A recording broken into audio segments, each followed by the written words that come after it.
अस्सलाम वालेकुम। आज की वीडियो फरमाइशी वीडियो है। मेरे कुछ बच्चों की तरफ से फरमाइश आई है, इमोशंस को हैंडल करना सिखाएं। अच्छा, इमोशन एक मेरा ख़्याल है कि जो इंसान की जो खूबसूरती है ना, जो एक वार्मथ पैदा करती है, वो इमोशंस है। इमोशन डिफरेंट टाइप्स के होते हैं। हम सबसे पहले बात करेंगे सैडनेस के बारे में, क्योंकि ये एक ऐसा इमोशन है जो बहुत नोटोरियस है, मतलब हम उसको पसंद नहीं करते। हम सैड होना पसंद नहीं करते।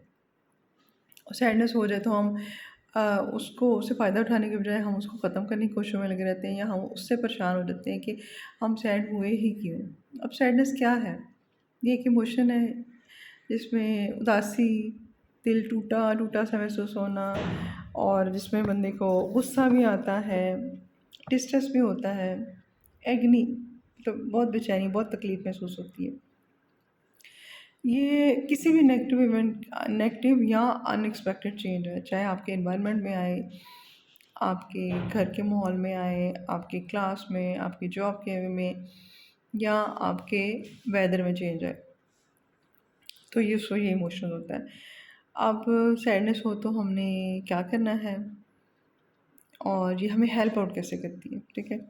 जैसे वो कहते हैं ना कि मसाला जो है ना, आपकी स्पाइसेस जो है ना, ये आपकी ज़िंदगी में एक टेस्ट पैदा करते हैं। तो जो सैडनेस है, ये आपकी ज़िंदगी में एक खूबसूरत चेंज लेके आती है। वो कैसे? वो ऐसे कि जब आप सैड होते हैं, तो आपको उसके बाद जब खुश होते हैं, या पहले जब खुश थे, तो आपको कदर महसूस होती है, आपको एक चेंज फ़ील होता है ना, कि जब आप सैड हैं, आप कुछ देर पहले या कुछ दिन पहले नहीं थे सैड, अब आप सैड हैं, तो आपको कैसा फ़ील हो रहा है, पहली बात। दूसरी बात ये है कि ये आपको हेल्प करती है कि आप बैठें, आप सोचें, क्योंकि ये स्लो डाउन कर देती है सैडनेस आपको, आपका दिल नहीं कर रहा होता कुछ करने को।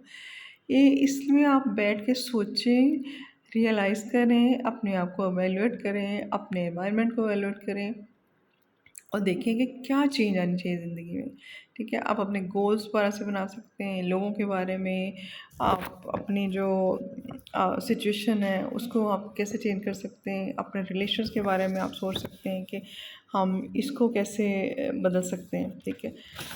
उसको सैडनेस को हमने एक्सेप्ट करना होता है, सैडनेस से हमने फ़ायदे उठाने होते हैं। ये हमें फ़ायदा कैसे देती है? एक और पॉइंट वो ये है कि उसमें ये आपका ट्रिगर है कुछ करने के लिए। जैसे कोई फ़ोर्स होती है ना, वो आपको पुश करती है कुछ करने के लिए। तो सैडनेस आपको पुश करती है कुछ चेंज लाने के लिए। समटाइम ये आपके लिए एक सिग्नल होता है कि आपका एनवायरनमेंट अच्छा नहीं है, फ्रेंडली नहीं है, आपकी सिचुएशन फ्रेंडली नहीं है, आपके इर्द-गिर्द के लोग फ्रेंडली नहीं है, इसमें आप तब्दीली लाएँ, ठीक है? तो ये इसका मतलब है कि सैडनेस हमारे फ़ायदे के लिए है। और अगर आप उदास हैं, तो छुपाएँ नहीं। उसको उसे डिनाई ना करें कि नहीं मैं उदास नहीं हूँ। एक्सेप्ट करें, रोने को दिल करा रो लें, अकेले बैठने को दिल करे अकेले बैठ लें, थोड़ी देर लेटने को दिल करा लेट लें। और जब आप अकेले बैठते हैं तो सोचें, और सारे इवेंट्स पे गौर करें कि मेरी इस फीलिंग से पहले क्या हुआ था, मैं कहाँ गई थी, किससे मिली थी, कौन-कौन लोग मेरे इर्द-गिर्द थे, मैं क्या-क्या एक्टिविटीज़ कर रही थी, मेरी उस वक़्त हॉबीज़ क्या थी, ताकि आपको समझ में आती जाए कि चीज़ें कहाँ गलत हुई हैं, या कहाँ से मैंने चीज़ों को नए सिरे से तरतीब देना है। अपनी बीमारी को या अपनी उदासी जब हद से बढ़ती है तो फिर हम उसको बीमारी कहते हैं ना, डिप्रेशन कहते हैं। अपनी सैडनेस को, अपनी इस इमोशन को ना ऐसे, जब आप सैड हो तो ऐसे अपने आप को ऑब्ज़र्व करें जैसे किसी और पे ये फीलिंग हो रही है ना। मैं तो ऑब्ज़र्वर हूँ, मैं मतलब जैसे कोई आउटसाइडर हूँ, मैं देख रहा हूँ कि क्या हो रहा है किसी दूसरे के साथ, एज़ ऑब्ज़र्वर देखें, ठीक है? उसमें फिर आप देखें कि क्या सेंस ऑफ लॉस है, या वाक़ई को लॉस है, वाक़ई को नुकसान हो गया है। ट्रिगर को एक्सप्लोर करें ना, जो पहले कहते होते कि बटन देखें कि बटन किस तरह से ऑन होता है आपका सैडनेस का। तो उसको फिर हमने हैंडल करने के लिए क्या करना है। तो अब ये देखें कि हमने जो छोटी सी बात की, इसमें हमने सैडनेस की खूबियाँ बहुत बयान की। कहते हैं कि जितना दुनिया में अदब क्रिएट हुआ है, अच्छा आर्ट क्रिएट हुआ है, चाहे वो आर्ट है, चाहे वो नॉवेल्स हैं, कोई ड्रामाज हैं, वो चीज़ें सैडनेस में क्रिएट हुई, क्योंकि ये जो उदासी है ना, ये आपको जितना डाउन करती है ना, उतना आपको क्रिएटिव भी बना देती है। हमारा सारा ज़ोर होता है उदासी को ख़त्म करने के लिए।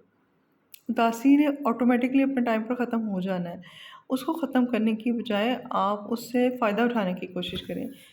कि हम कैसे इसको कोप कर सकते हैं ना, इससे हम पॉजिटिविटी में कैसे जा सकते हैं। अपने आप को अडैप्ट करें, अपने एनवायरनमेंट को चेंज कर सकते हैं, अपने रिलेशन को हम असर नो जो है ना प्लान कर सकते हैं कि कहाँ गलतियाँ हुई या कहीं कहाँ कोई दूसरा गलत है। मेरा ख़्याल है कि आज के लिए इतना ही बहुत है।